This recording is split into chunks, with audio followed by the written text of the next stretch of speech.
Radio live news update brought to you by Josco jewellers ഷോറൂമുകളിൽ സ്വർണ്ണ വജ്രാഭരണങ്ങൾക്ക് ഓഫറുകളുടെയും സമ്മാനങ്ങളുടെയും വിരുന്നൊരുക്കി ജൂൺ 21 മുതൽ ഗ്രാൻഡ് NRI ഗോൾഡൻ ഫെസ്റ്റ്. നമസ്കാരം, ലൈവ് ന്യൂസ് അപ്ഡേറ്റിലേക്ക് സ്വാഗതം.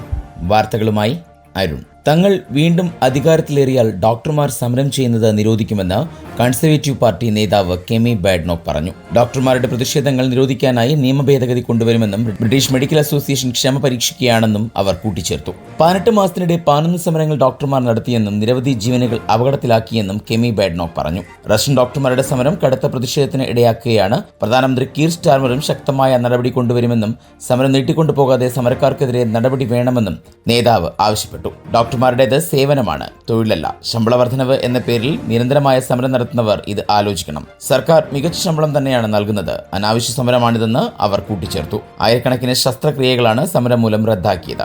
രോഗികൾ കടുത്ത ദുരിതത്തിലാണ്. NHS പ്രവർത്തനങ്ങൾ മെച്ചപ്പെടുത്താൻ സർക്കാരിന് പിന്തുണ നൽകുമെന്ന് കൺസർവേറ്റീവ് പാർട്ടി അറിയിക്കുകയും ചെയ്തു. ഈ വർഷം ഗവൺമെന്റ് മുന്നോട്ട് വെച്ച ശമ്പള പാക്കേജ് NHS നഴ്സുമാർ നിരസിച്ചു. ഇത് NHSൽ കൂടുതൽ പണിമുടക്കുകൾക്ക് കാരണമാകുന്നുവെന്നാണ് പുറത്തുവരുന്ന റിപ്പോർട്ടുകൾ സൂചിപ്പിക്കുന്നത്.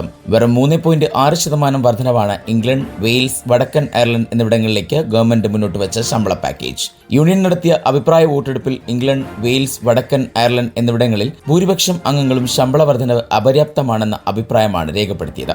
RCN 3.6% വർധനവിനെ വിചിത്രമെന്നാണ് വിശേഷിപ്പിച്ചത്. വർദ്ധിച്ചു വരുന്ന പണപ്പെരുപ്പം പരിഗണിക്കുമ്പോൾ ശമ്പള വർധനവ് പൂർണ്ണമായും അപര്യാപ്തമാണ് എന്നാണ് RCN വാദിക്കുന്നത്. ഡോക്ടർമാരുടെയും അധ്യാപകരുടെയും ശമ്പള വർധനവുമായി താരതമ്യം ചെയ്യുമ്പോൾ ഇത് വളരെ കുറവാണ് എന്ന അഭിപ്രായവും ശക്തമായി മുന്നോട്ട് വരുന്നുണ്ട്. 2022-ലും 2023-ലും സംഭവിച്ചതുപോലെ വീണ്ടും നഴ്സുമാർ സമരമുഖത്ത് ഇറങ്ങാനുള്ള സാധ്യതയാണ് ഉള്ളത്. ഇത് NHSന്റെ കാത്തിരിപ്പ് സമയം കുത്തനെ ഉയരുന്നതിന് കാരണമായി മാറും. നിലവിൽ റെസിഡന്റ് ഡോക്ടർമാർ നടത്തുന്ന പണിമുടക്ക് NHSനെ പ്രതിസന്ധിയിലാക്കിയിട്ടുണ്ട്. 29% ശമ്പള വർധനവ് ആവശ്യപ്പെട്ട് ഇംഗ്ലണ്ടിലെ റെസിഡന്റ് ഡോക്ടർമാർ നടത്തുന്ന പണിമുടക്ക് 5-ാം ദിവസത്തിലേക്ക് കടന്നിരിക്കുകയാണ് ഇപ്പോൾ.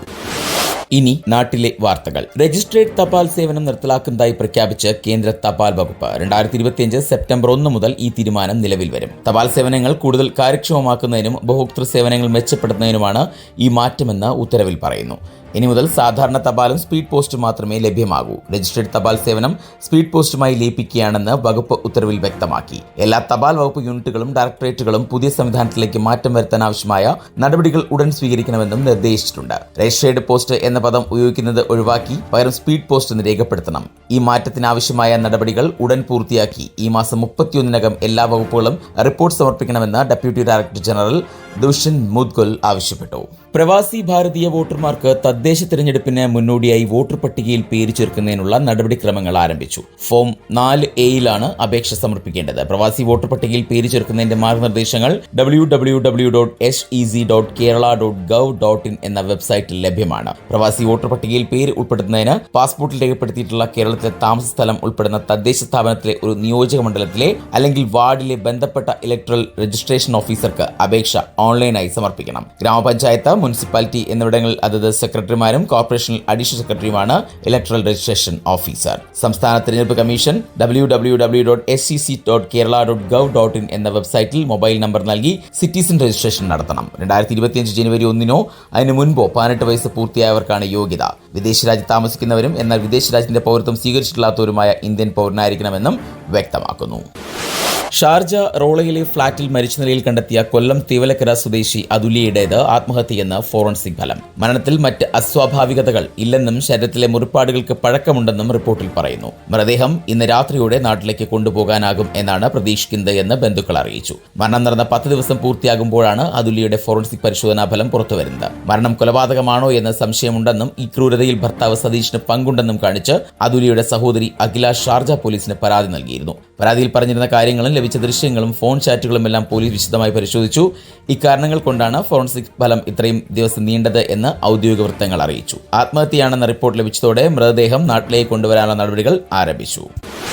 സംസ്ഥാനത്ത് ശക്തമായ മഴയ്ക്ക് സാധ്യത. വടക്ക് പടിഞ്ഞാറൻ മധ്യപ്രദേശിനും കിഴക്കൻ രാജസ്ഥാനും മുകളിലായി ന്യൂനമർദ്ദം സ്ഥിതി ചെയ്യുന്നുണ്ട്. ഗുജറാത്ത് തീരം മുതൽ വടക്കൻ കേരള തീരം വരെ തീരത്തോട് ചേർന്നുള്ള ന്യൂനമർദ്ദ പാത്തി ദുർബലമായി. ഈ സാഹചര്യത്തിൽ കേരളത്തിൽ അടുത്ത 5 ദിവസം നേരിയ ഇടത്തരം മഴയ്ക്ക് സാധ്യതയുണ്ട്. മറ്റന്നാൾ വരെ 2 ജില്ലകളിൽ യെല്ലോ അലർട്ട് പ്രഖ്യാപിച്ചിട്ടുണ്ട്. കണ്ണൂർ, കാസർഗോഡ് ജില്ലകളിലാണ് യെല്ലോ അലർട്ട്. ഒറ്റപ്പെട്ട ശക്തമായ മഴയ്ക്കുള്ള സാധ്യതയാണ് പ്രവചിക്കപ്പെട്ടിരിക്കുന്നത്. 24 മണിക്കൂറിൽ 64.5 മില്ലിമീറ്റർ മുതൽ 115.5 മില്ലിമീറ്റർ വരെ മഴ ലഭിക്കുന്ന സാഹചര്യത്തെയാണ് ശക്തമായ മഴ എന്തുകൊണ്ട് കേന്ദ്ര കാലാവസ്ഥാ വകുപ്പ് അർത്ഥമാക്കുന്നത്. ഒറ്റപ്പെട്ടയിടങ്ങളിൽ ഇന്നും നാളെയും മണിക്കൂറിൽ 40 മുതൽ 50 കിലോമീറ്റർ വരെ വേഗതയിൽ ശക്തമായ കാറ്റിനും സാധ്യതയുണ്ടെന്ന് കേന്ദ്ര കാലാവസ്ഥാ വകുപ്പ് അറിയിക്കുന്നു.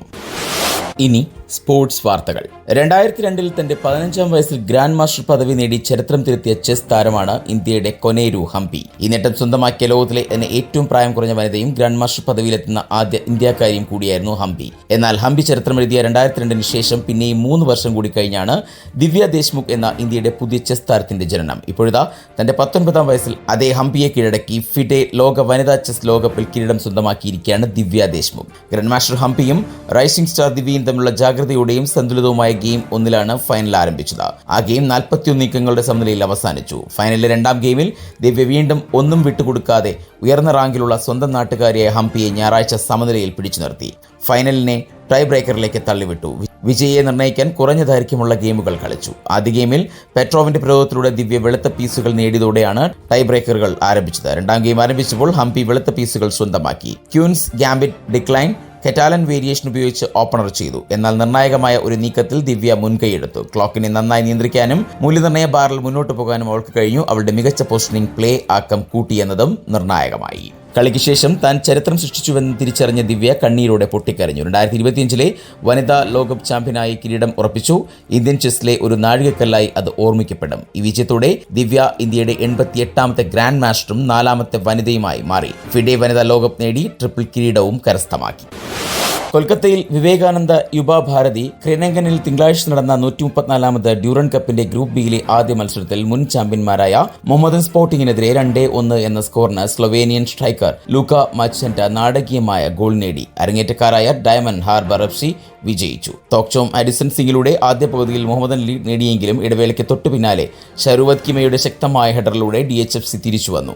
ടൂർണമെന്റിലെ ആദ്യ മത്സരത്തിൽ തന്നെ I-League 2 ചാമ്പ്യന്മാരായ മാച്ച്സൺ ഒരു അവിസ്മരണീയ വിജയം നേടിയതോടെ മത്സരം സമനിലയിലേക്ക് നീങ്ങി.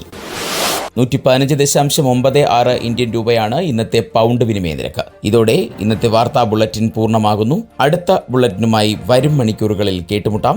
നന്ദി, നമസ്കാരം.